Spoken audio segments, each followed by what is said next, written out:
Salute, General, Iro, Musa, Etiquette. I'm affectionately referred to as General Etiquette, and I've been thinking about a variety of subject matter, but today specifically, I've been thinking about a conversation that's actually happening on Clubhouse. So shout out to Ebony, Eb's house. Follow her on Clubhouse. A lot of dope topics, a lot of incredible rooms. She's actually hosting a room that was asking the question, should black people start snitching? And I guess it was sort of prompted by the unfortunate tragedy with Takeoff, right? Rest in eternity to that brother. Condolences to his family and anybody who felt impacted by his loss.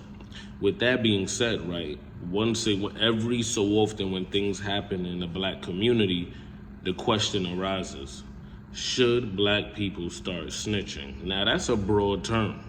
Right, that's a broad term. And let me say personally, off bat, I never advise anyone to start minding business that doesn't belong to them. I'm not advising anyone become the neighborhood watch. I'm not advising anyone put themselves or their family in harm's way by minding others' business. But as a village leader, as someone who aspires to be a leader in my community, as someone, right, who hopes to help the black nation, one thing that is absolutely necessary to say is we have to stop protecting domestic terrorists, right? I do think there's a fine line between people engaged in activity not necessarily sanctioned by the government who are minding their business, and then people who are actively and proactively terrorizing communities, terrorizing neighborhoods, terrorizing innocent civilians, and making it incredibly difficult, right, to live and function in a safe and healthy environment. And the truth of the matter is no one should be subject to that. So in the black community, we sort of have this conundrum, right? This idea of no snitching, right? Well, what is snitching exactly? Because people who are in the criminal element have a particular definition and say people who opt into that lifestyle, right? They're the ones that opt into this unspoken contract, and civilians aren't necessarily held to the same standard. Yet, we all know that if you come from an urban environment, if you were to tell, you place yourself and your family at extreme risk.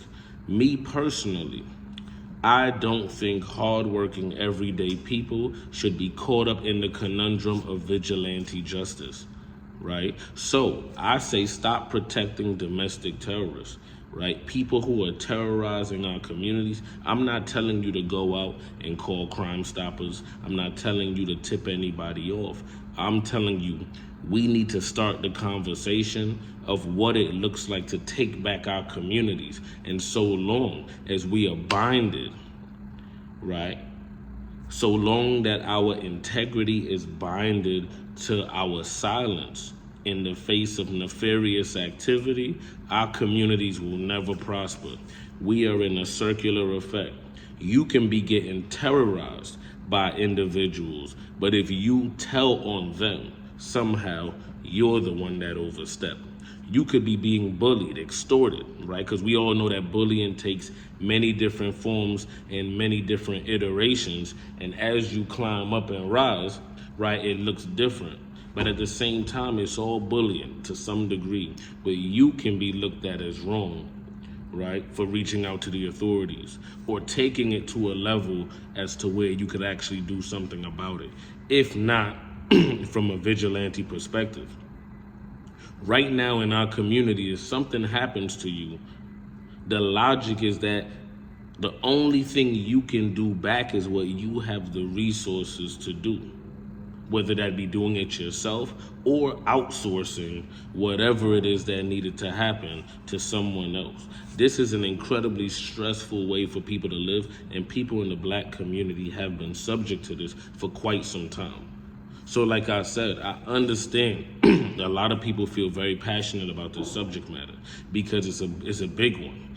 But while I don't advocate for you just going around sticking your nose in other people's business, I firmly believe that black people in certain urban environments are caught between a rock and a hard place where they're forced to protect a level of criminal element and domestic terrorism that's been plaguing the communities. Either they're forced through because of fear, right? Or they're forced through because of cultural loyalty, of some sort of ethnic loyalty, or whatever it is that we're taught when we're younger. So I want to open up these conversations. I thought that was an incredible room that's being hosted. I thought it was an incredible topic. Please hop up in the comments respectfully. We could always engage. We can agree to disagree. But let me know what you think about the subject of snitching, telling, right? When you look at our community, how has that been working for us? Has it been working for us? And if not that, then what in place of it? But if not, what can we do to start to curtail a lot of the things that are happening in our communities? How can we start to curtail a lot of those things? Right, so please hop up in the comments. Let me know what you think about the subject. Let me know what you think about the my thoughts. Respectfully, we could agree to disagree. Like, comment, share, subscribe. Thank you for the time it took to deliver this message. Salute.